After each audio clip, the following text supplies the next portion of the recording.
before we get started, I'd like to congratulate the Cleveland Cavaliers on a heck of a series by them. I thought they showed their championship pedigree. A great example for us, the difference between a regular season and a playoff run. And they're playing at a high level right now. So my hats off to them. I thought Tyler did a great job of preparing his team, having them ready, and just really clicking on a lot of different levels, and just took us out of what we wanted to do in a lot of different areas, and did a great job.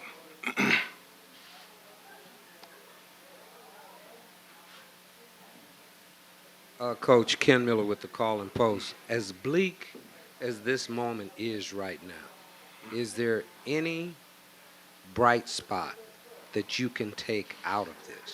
Now, well, the two games that we had the opportunity to win, those were ones we shot ourselves in the foot. Even though they were playing great basketball, Cleveland was, we had an opportunity to put ourselves in position to win. And then after each one of them, we were emotionally drunk, I thought, and just took the wind out of our sail. That was probably the positive, the fact that we put ourselves in position to win. But there's no more victories in the NBA. Close only counts in horseshoes and hand grenades. And, we got close, but it doesn't count for anything. And they came back tonight and played the way a championship team needed to play. And we didn't after the first quarter. Did you feel that you had any inkling of any hope of winning this game tonight? Well, I thought our guys, would come in and compete harder. And, and I told them, they're going to come out and try to throw a haymaker, and how we respond was going to be important. And, for whatever reason, we didn't. And that was disappointing. But like I told our team, that we can't let this series we did some good things this year. We had a heck of a season as far as the regular season is concerned, but there's another level we have to learn to get to and make that commitment to get to as an organization and as a team. And there's a different level, and you just saw it tonight. Kenny Rhoda, WHBC in the back here. Coach, 3 years in a row, this is the team that's knocked you out. Is it as simple as they have LeBron James? That's a big part of it. I mean, that's a big part of it. You're looking at probably one of the guys that's going to go down as one of the greatest ever. And, it's a matchup nightmare for anybody. And I think anybody who's played against him will see that. But at some point, that's going to come down. That's going to change. We've seen it all. We've seen it with Michael. We've seen it with Kobe. We've seen it a lot of great players. And we want to be the one, the Toronto organization wants to be the one who knocks that gate down. For whatever reason, we got the unlucky draw every year of going against them. But, it's going to come a time when that gauntlet is going to come down. And why not us? You coached against him and beat him when you were an assistant. Now you're here. What different person? At that time there's a lot that he probably hadn't experienced. He was trying to figure out the situation in Miami. That was when the zone was cute, just to give a hesitation. And there's some things at that time we tried to do to take some things away from him. And he was still young. That was how many years ago? So that's hard to even compare him now. Now he's seen everything. He's a computer out there, and it's just a totally different situation, different person, different part of his career.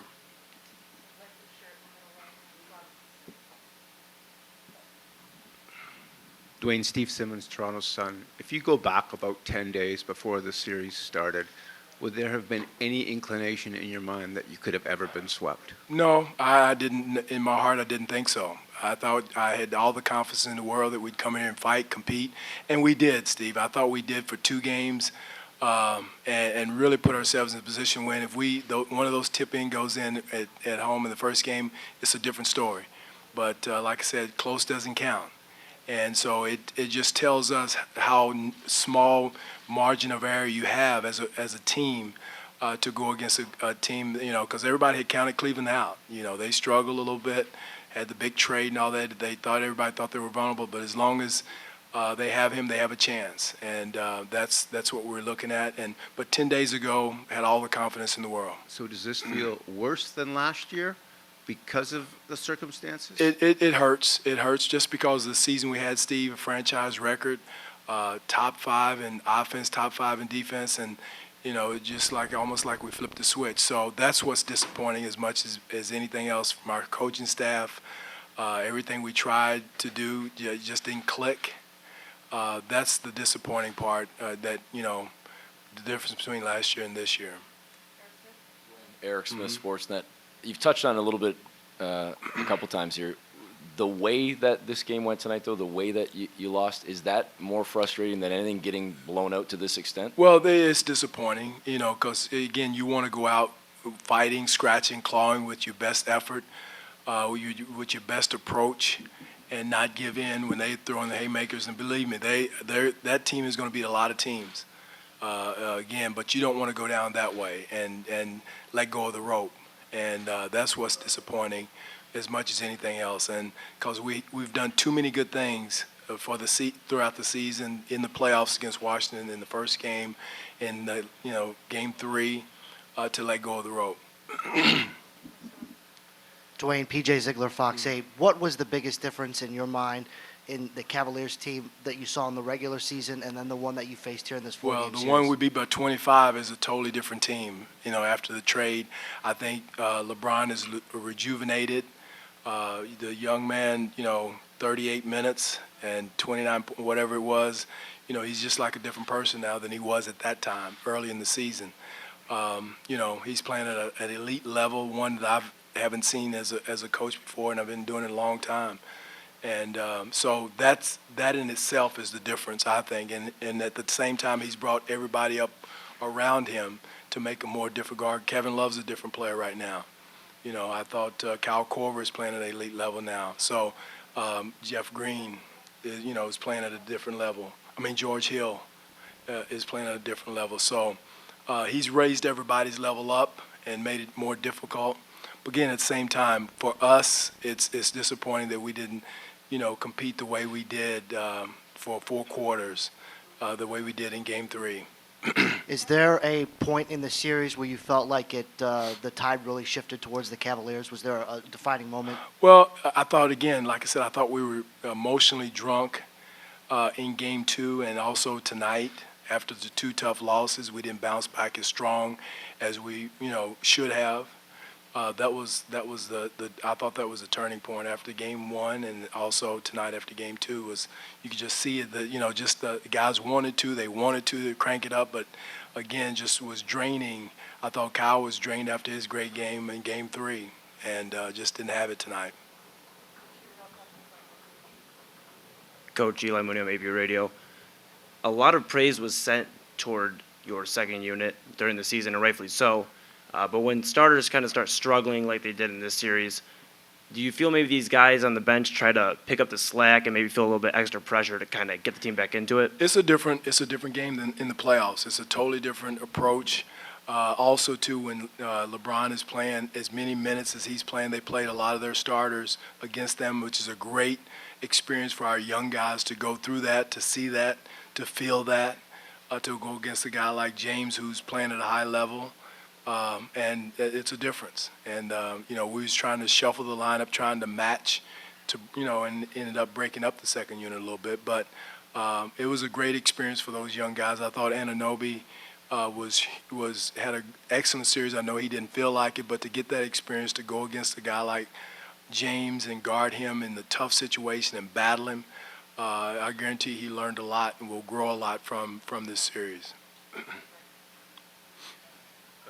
Coach Neil Davidson from the Canadian Press. 2 questions. One, what was your view of the flagrant foul on DeMar? I thought he was going for the ball. I don't think he was trying to hurt. I think it was George Hill. I don't think he was trying to hurt him.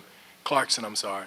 I don't think he was trying to hurt him. I thought he was going for the ball, and he swung, but he wasn't going for his head, and it was unfortunate, but there's no malice, I don't think, on DeMar's part. And DeMar seemed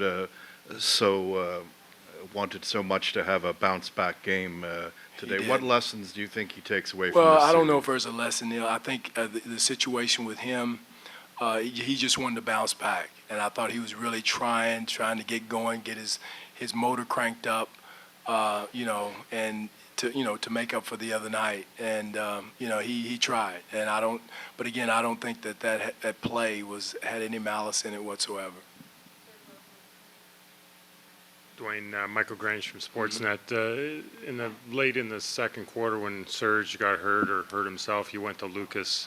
What were you looking for, and what Well, was your thinking one, there? we were having trouble with the blitz for whatever reason. When it went to the big, all year long we had made plays and did a good job. And Lucas is one of our better passers. And for whatever reason, the coaches said, "Hey, we got to get Lucas in. He can break the press. He can break the blitz." And he didn't. I mean, he struggled. And so that was a lesson for us. But he had done it all year long. He had been an excellent passer out of there, and Serge and Jonas had struggled a little bit making plays out, and they did it. And that was another good job of them. I thought tonight their blitzes were much better. I think it was the difference in the game. Any second thoughts, given like he hadn't played in over 2 weeks? And Well, I mean, jump the right in other there. option was Jakob, and Jakob had struggled with that too. So we was trying to go with our best passer, and Lucas is by far our best big man passer in that situation. Thank you.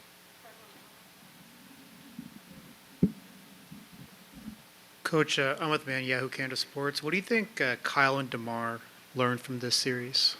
Well, again, the different, they know. Kyle and DeMar, of all the guys in the locker room, understand the level of play that you got to play against a championship caliber team like Cleveland. So I don't, again, you'd have to ask them what they learned.